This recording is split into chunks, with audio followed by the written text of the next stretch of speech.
Pacto Global Brasil. Lideranças discutiram o futuro do mundo na ONU em Nova York. Mais de 200 imigrantes ilegais, incluindo brasileiros, são presos no México a caminho dos Estados Unidos. O governo anuncia aumento de pessoas que estão na lista de terrorismo tentando a travessia pela fronteira. Nova Inglaterra se prepara para a chegada do furacão Lee, com mau tempo e inundações neste final de semana. E pesquisa aponta quais são os estados do país em que as pessoas são mais viciadas nos smartphones. Segundo a pesquisa, existe uma tendência nacional de obsessão com smartphones.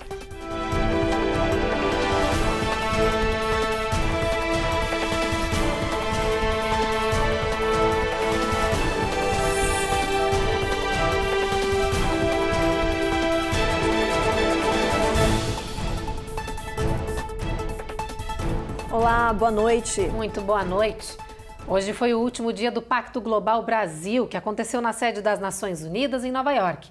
Lideranças, empresários, artistas, indígenas e organizações se reuniram para discutir o futuro. Ou seja, definir estratégias para construir um amanhã mais sustentável, isso em diferentes setores. A Carolina Camargo acompanhou o último dia do evento e traz um balanço para a gente. Foram 2 dias agitados e bem movimentados na ONU. Diversos painéis, debates e mesas redondas aconteceram de forma simultânea e discutiram diferentes soluções para os problemas atuais, além de metas mais arrojadas e sustentáveis. Por isso, neste encontro que reuniu centenas de pessoas, foram anunciados lançamentos como o Movimento Impacto Amazônia. O Pacto Global das Nações Unidas, que existe há 23 anos em 164 países, vivia um boom no Brasil. O país tem uma das 3 maiores redes do mundo discutindo a conscientização corporativa social e ambiental. A iniciativa busca engajar as empresas dos setores público e privado para alavancar o desenvolvimento com sustentabilidade na Amazônia, combatendo o desmatamento e ajudando a preservar a floresta.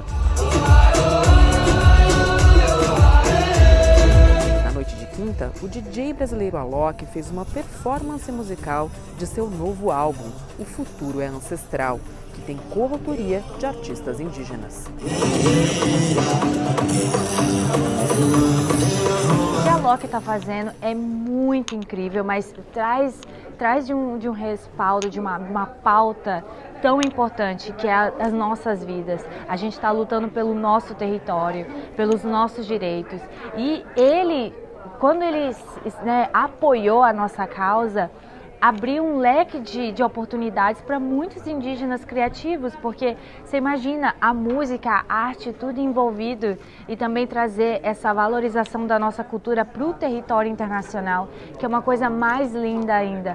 Então, para mim, é uma grande mudança. E eu tenho certeza que o Alok está inspirando muitas pessoas a fazer o mesmo, a poder entender que a cultura ancestral também é a cultura que vai ser o futuro.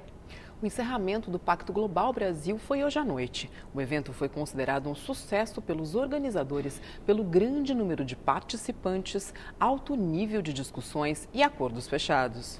O ponto mais importante aqui do SDGs in Brasil certamente foi o pragmatismo do evento, né? Então, para além das discussões de conteúdo, foram lançados e assinados vários acordos nos diferentes temas, né? Isso mostra, então, que o setor empresarial brasileiro entendeu que precisa e faz sentido para os negócios no Brasil internalizar questões referentes ao meio ambiente, ao social e também à governança. Os próximos passos, sem dúvida nenhuma, implementar o que a gente desenvolveu nesses planos, né? Então, por exemplo, com relação a mulheres em cargos de alta liderança, 50% de mulheres em cargos de alta liderança acima de diretoria até 2030. Então nós vamos ajudar as empresas e monitorar essas empresas para saber se a gente está avançando. Mesma coisa para pessoas negras, também com relação à Amazônia. Como que a gente vai entender se aquela empresa, aquele produto é fruto de desmatamento. Então, com isso, acordos setoriais que vão ser desenvolvidos e implementados para a gente entender e reduzir, eliminar o desmatamento ilegal.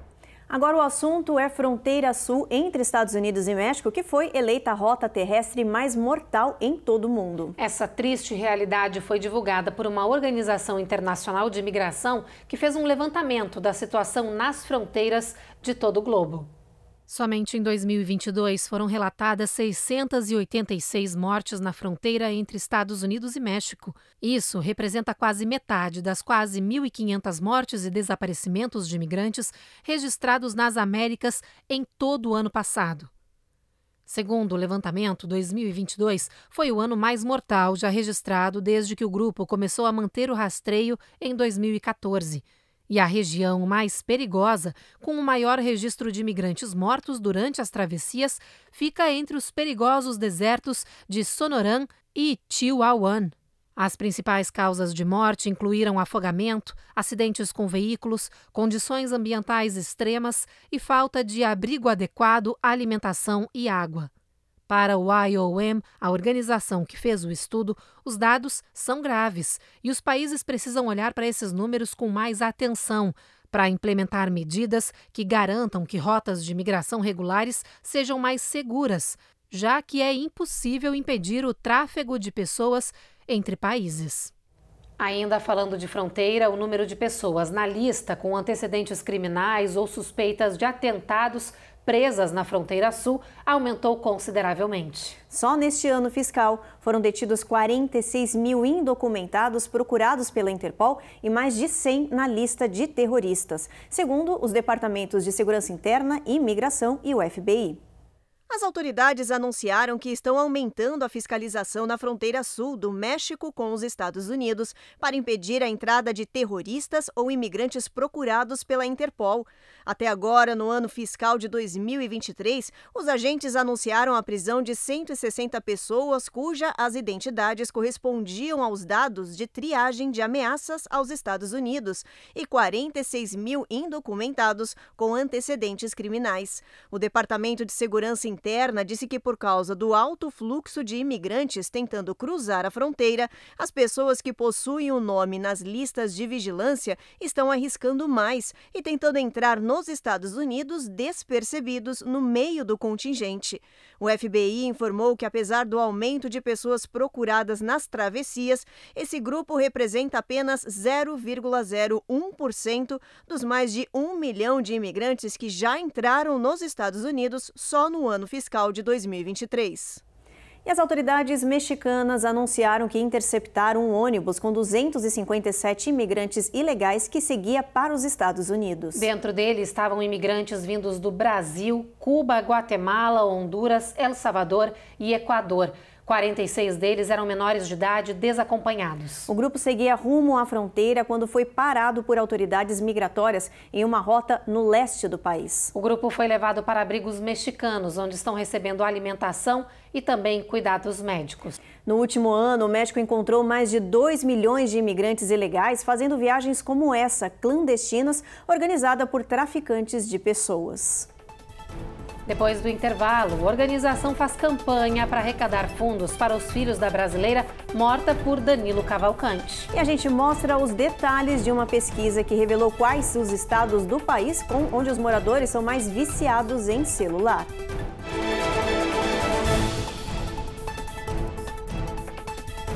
Américas no ar. Oferecimento Rejuve Chef. Melhore agora a sua qualidade de vida.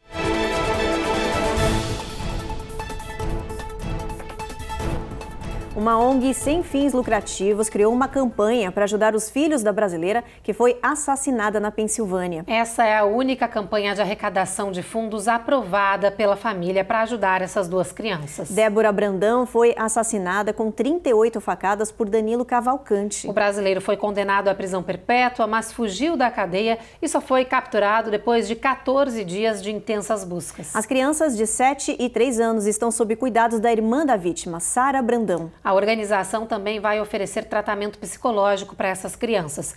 Eles pedem a colaboração dos norte-americanos, dos imigrantes e, claro, da nossa comunidade brasileira. Agora, mudando de assunto, foi feito um levantamento para descobrir quais são os estados norte-americanos mais obcecados pelos celulares. E adivinha só qual foi o resultado? Se você falou New York, errou. Nevada, a gente está no topo da lista. Os detalhes com a repórter Carla Marinho. Nem cassino, muito menos a intensa vida noturna de Las Vegas. Os quase 3.200.000 habitantes do estado de Nevada estão ocupando a cabeça com o celular. Um estudo recente da Mary Sleep colocou Nevada no topo da lista dos mais obcecados pelos aparelhos. Mas o estado não está sozinho. Logo atrás estão Flórida, junto com Louisiana, Georgia e Texas. Os pesquisadores examinaram o volume mensal de buscas na internet de 3.200 termos no celular. Com essas informações, foi possível identificar as regiões onde os telefones celulares eram mais utilizados. Nevada, por exemplo, possui uma média de 5.500 buscas por esses termos a cada mês. Isso equivale a 462 pesquisas para cada grupo de 100 mil habitantes. O estudo também destacou a crescente dependência dos dispositivos móveis e os problemas que acompanham o uso excessivo. Segundo a pesquisa, existe uma tendência nacional de obsessão com smartphones. Uma preocupação para médicos e psicólogos sobre os efeitos à saúde mental que essa dependência pode criar. Um prejuízo aí, né, na atenção, na aprendizagem, na improdutividade do trabalho, né, pode estar causando aí ansiedade, depressão. A gente tem visto uma dificuldade gigante, né, com crianças e adolescentes que não conseguem mais se socializar, que não conseguem mais ter um vínculo saudável, afetivo, né, que perdem a sua capacidade até de conversar, né, de ter ali vocabulário para poder estar em sociedade. Então, esse, no meu ver, é um dos maiores prejuízos aí. Como estava previsto, os trabalhadores das 3 maiores montadoras de veículos dos Estados Unidos entraram em greve geral. Juntas, GM, Ford e Stellantis produzem mais de metade aí dos 15 milhões de veículos vendidos por ano aqui no país. Essa paralisação simultânea é a primeira em 88 anos e pode provocar impactos à economia dos Estados Unidos por meses. Cerca de 1 em cada 10 trabalhadores automotivos sindicalizados nos Estados Unidos entrou em greve à meia-noite desta sexta-feira. O sindicato, que representa cerca de 150 mil funcionários, cruzou os braços depois que as negociações de acordo falharam. As exigências dos metalúrgicos são ambiciosas. Eles querem aumento salarial de 36% ao longo dos 4 anos previstos em contrato, bem como uma jornada semanal de 32 horas, mas com pagamentos de uma jornada de 40 horas. Eles também demandam mais benefícios. Na Casa Branca, o presidente Joe Biden declarou que apoia o sindicato, dizendo que os lucros recordes das montadoras precisam ser compartilhados com os funcionários. Mas economistas alertam para os riscos de uma greve histórica e inédita como essa. A paralisação das chamadas Big Three, as 3 maiores montadoras americanas, como GM, Ford e Stellantis, pode provocar um prejuízo de 5 bilhões de dólares na economia americana em apenas 10 dias. Pode ainda desencadear um desabastecimento do mercado de carros e forçar a subida do preço dos veículos disponíveis. Isso também pode ter reflexo no crescimento trimestral do país, que ainda enfrenta a crise econômica com inflação alta. Depois do intervalo, procedimento de mudança de cor dos olhos viralizam nos Estados Unidos e médicos alertam para os riscos. E atenção, tem invasão indesejada na Califórnia de escorpiões venenosos.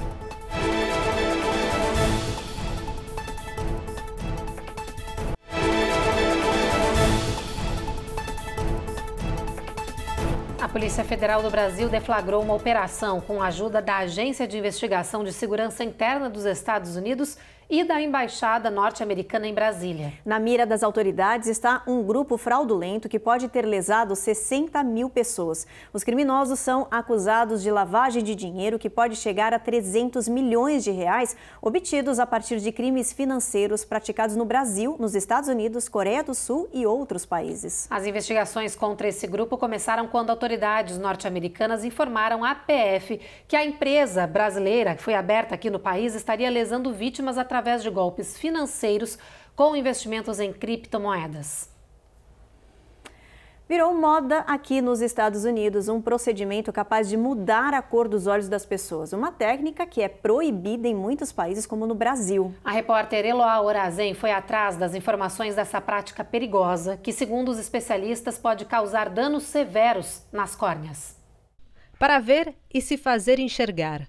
Os olhos são a janela da alma, mas algumas pessoas estão dispostas a correr riscos para mudar a cor de sua moldura. Uma técnica performada por um médico de Nova York promete alterar a pigmentação dos olhos de homens e mulheres que sonham em mudar a aparência. A maioria dos interessados são pessoas de olhos castanhos que desejam ter os olhos verdes ou azuis. Chamada ceratopigmentação, a prática consiste em pigmentar a córnea, como uma tatuagem. O médico responsável garante que o procedimento é seguro, mas isso não significa que a técnica não tem os seus riscos. É um procedimento seguro, sim, mas é um procedimento cirúrgico também. Então, o fato de ser seguro não quer dizer que não envolve riscos. Tudo na medicina envolve riscos, seja, inclusive, cirúrgico ou clínico. Então, às vezes, você se submete a um procedimento e você pode ter uma complicação. Então, em suma, é um procedimento seguro, mas não é isento de riscos. Essa não é a primeira e nem a única técnica médica para mudar a cor dos olhos. Implantes de íris e pigmentação a laser são práticas acessíveis em alguns países, mas são perigosas e proibidas nos Estados Unidos. Há relatos de pessoas que, inclusive, perderam a visão anos após realizarem um implante de íris. A ceratopigmentação está atualmente sob análise do FDA. No Brasil, a técnica é regulamentada em casos em que o paciente tenha deficiência visual para melhorar o aspecto do olho. Médicos são contra a prática para fins estéticos. Isso é um absurdo, na minha opinião pessoal. Então, a ceratopigmentação ela é indicada para patologias oculares específicas. Uma indicação clássica é a leucocoria, que é quando a córnea da pessoa, que tem que ser uma estrutura transparente, ela está branca devido a um processo cicatricial, uma doença da córnea que a pessoa teve. Então, isso é uma indicação precisa, principalmente quando a pessoa tem baixa de visão, quando a pessoa já nem enxerga tão bem daquele olho em questão. Mas mudar a cor do olho e se submeter a um procedimento invasivo por conta de uma questão puramente estética, não tem muito fundamento nem médico. Então, é difícil algum profissional topar fazer esse procedimento em questão com essa finalidade. Atenção, moradores da Califórnia. Escorpiões invasivos e muito venenosos estão aparecendo no Vale de Coachella, colocando os residentes em perigo. Segundo as autoridades, já é possível afirmar que se trata de uma infestação que pode fugir do controle. Esse é um dos nossos destaques do Giro de Notícias, que começa agora. Eles estão aparecendo em todas as partes. São pequenos e se escondem em jardins, nas fendas de tijolos, paredes e embaixo de pedras. É preciso atenção total, porque o Bark Scorpion é um dos mais venenosos da América do Norte. As autoridades alertam que, ao contrário do que acontece com as espécies nativas da área, uma picada desse escorpião pode levá-lo ao hospital. No Texas, um grupo de crianças brincava em um lago quando, de repente, um jacaré gigante apareceu e seguiu nadando na direção das crianças, provavelmente para atacá-las. Em certo momento, um adulto entra na água para chamar a atenção do animal. Enquanto isso, as meninas, que fazem parte de um grupo de escoteiros, mostraram todas as suas habilidades em escapar de um perigo, sempre em colaboração, uma ajudando a outra. Some of us were freaking out a little bit because we just realized that an alligator was about to attack us. O susto aconteceu dentro do Parque Estadual de Huntsville e, por sorte, ninguém se feriu. Em Ohio, o funcionário de uma escola em Dayton foi demitido depois de ser gravado perseguindo e agredindo um aluno autista de apenas 3 anos. A imagem mostra o garoto correndo, o homem vai atrás, derruba o menino com violência e a criança bate com a cabeça no chão. O escritório do procurador do condado de Montgomery diz que está revisando o caso para determinar se haverá alguma acusação penal. Os pais do menino dizem que também estão considerando uma ação na justiça. No próximo bloco, a gente traz os detalhes sobre a chegada do furacão Lee à Nova Inglaterra. E a gente mostra como as mudanças climáticas estão começando a afetar a indústria da moda no mundo todo.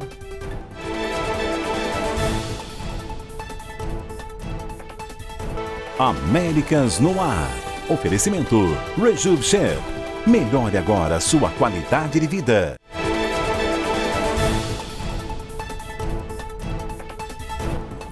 mudança climática é um dos maiores desafios que a humanidade enfrenta atualmente, com impactos profundos em diferentes setores da economia. Pois é, gente, e a mais nova vítima dessas alterações no clima global é a indústria da moda. Sabe por quê? Olha só. Incêndios, calor extremo, inundações e outros eventos estão tendo um impacto enorme em 4 dos principais países produtores de vestuário no mundo. Pesquisadores dizem que Bangladesh, Paquistão, Vietnã e Camboja prevêem uma queda de 22% nos ganhos de exportações até 2030.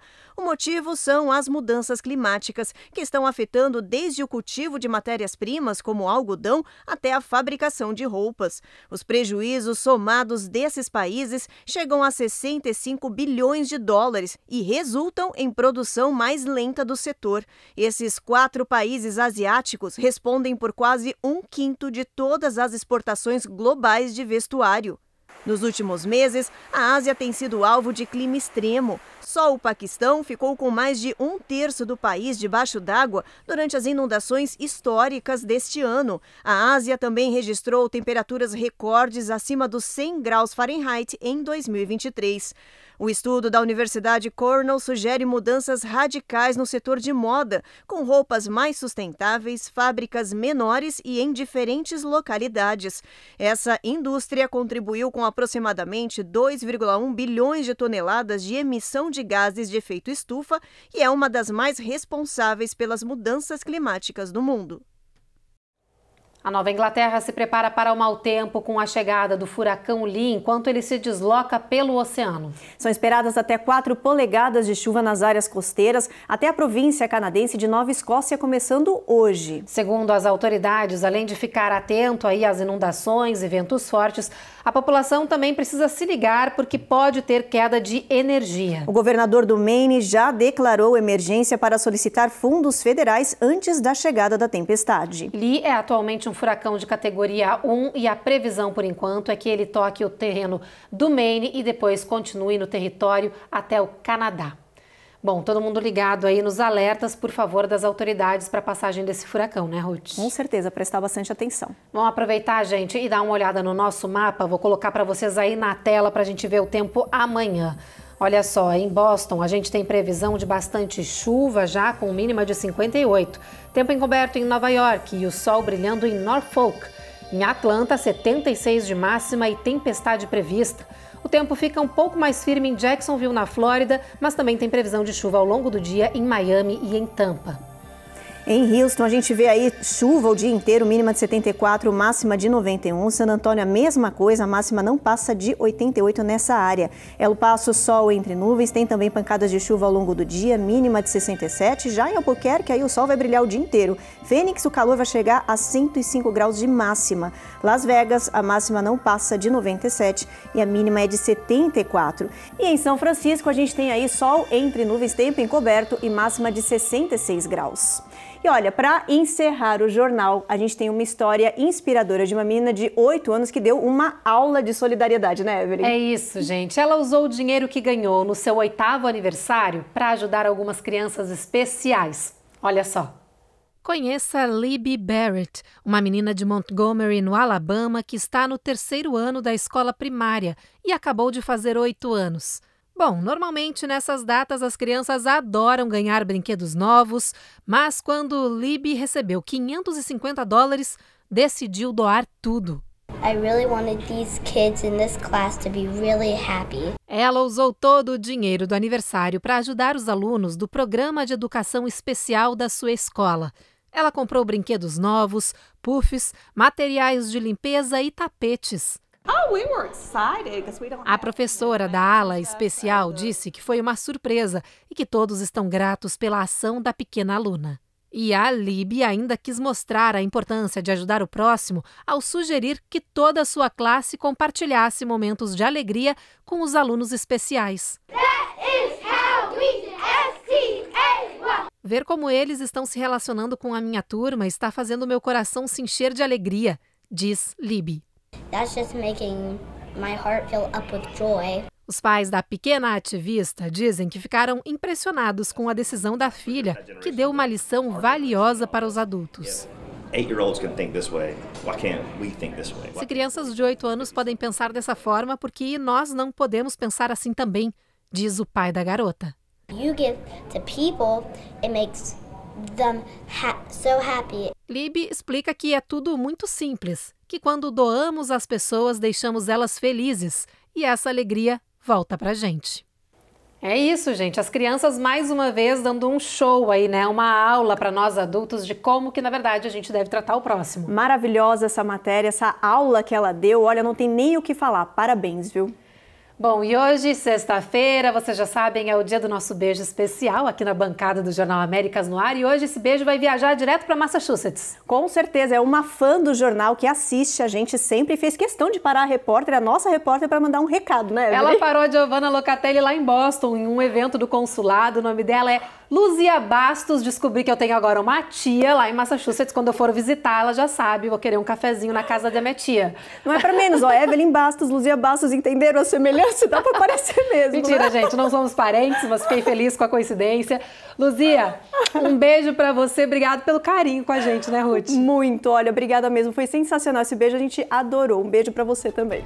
Bom, e é com esse recadinho especial de sexta-feira que a gente termina o Jornal Américas no Ar de hoje. A gente espera vocês novamente segunda-feira e você fica agora então com mais um capítulo da 8ª temporada da série Reis. Boa noite. Boa noite e bom final de semana.